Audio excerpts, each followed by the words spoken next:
Hello there, it's Be More, Just a Bunch of Nerds, and I have another game here to open up, and this is Bruno Cathala's 5 Tribes. The Djinns of Nagala, or Nagala. Can't tell if that's a Q or a G. And this game is from Days of Wonder. And this one's been on my radar for a little bit. Looks pretty cool. And this is the original version. Recently, just in the past week, this game has made some news in the board game world about getting reprinted because a component of the game is purchasing slaves. And I figured I'd like to get the original, so let's just take a look at what we have here. And we have a bunch of player reference cards, which I've seen in many Days of Wonders games, and the instruction book. And so this game's got kind of a living board. You have a bunch of these tiles here representing the places on the board. And money, which is one-sided. And this way people cannot see how much money you have. A turn order track. And a bidding track to bid on turn order. And it just shows how much money you're going to pay. And we have more coins.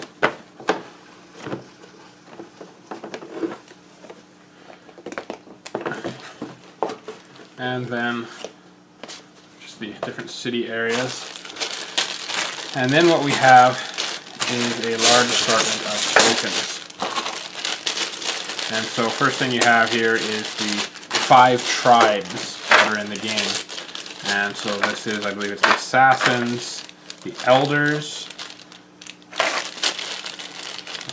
these are the Viziers, and one of these are the Builders, I believe, and one of them are the Merchants, maybe. And it's the way the game goes is they're all randomly split up on the board, 3 each, and you're simply taking them, moving them around the board, dropping them 1 square at a time, and then wherever you end up, you take whatever color you left there, you take any color, and then you do whatever action they give you. And so some of them give you money, some of them allow you to make buildings, other ones allow you to kill off other tokens on the board, because what you're trying to do is once the game ends, one of the ways to end it is when there are no legal moves. So if you can take out a piece that maybe could prevent them from making a powerful move, then that could throw the game off or possibly even end it for them. And then you have here a bunch of Djinns. So as part of the game, to get victory points here, so you got just the victory points up in the corner, just like these squares do. They have a victory point value. And so you're trying to get the Djinns or genies on your side to help your cause. And then there's a bunch of goods.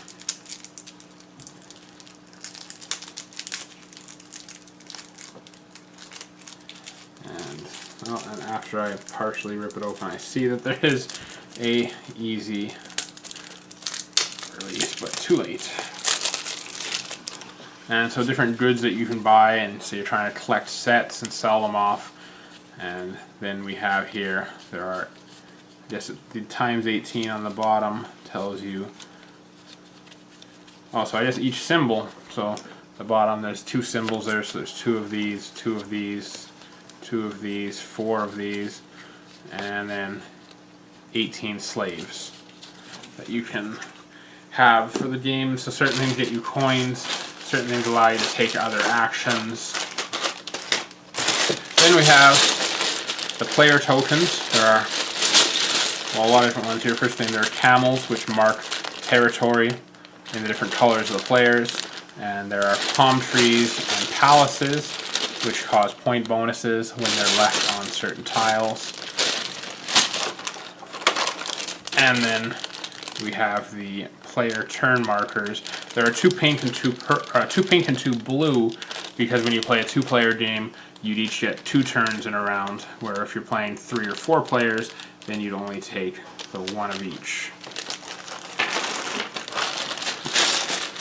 And finally, there is a scoring pad here. So these can easily be photocopied and get more of them, but you just keep track of So you get points for coins, and then points for viziers and elders and genies, how many palm trees and palaces, where your camels control stuff, any sets that you have here. And so it's an easy way to store. And there's a lot in here. I'm sure there's also a way to reorder them, but I'm happy with just photocopying these.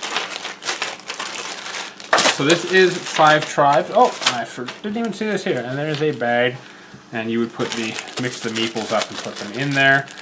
And this way you just draw out 3 at a time, put them on each square. You set up the grid of all these cards here to make a square. Let me think, it would be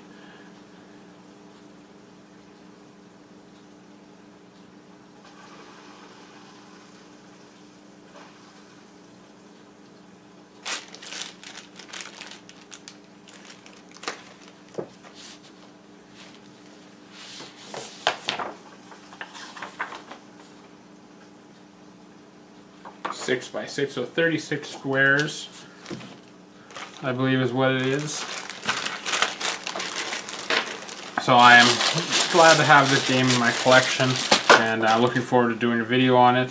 So thank you again for taking the time to watch our unboxing video, and keep an eye out for our how to play video. This is always made possible just by people subscribing and viewing, to show that there is an interest in what we have to say. We're trying to just show off how to play games, what's in games, help people make a good decision if they want to buy a game, and if they have any questions about rules. So if you have any questions, comments, concerns, definitely send us a message.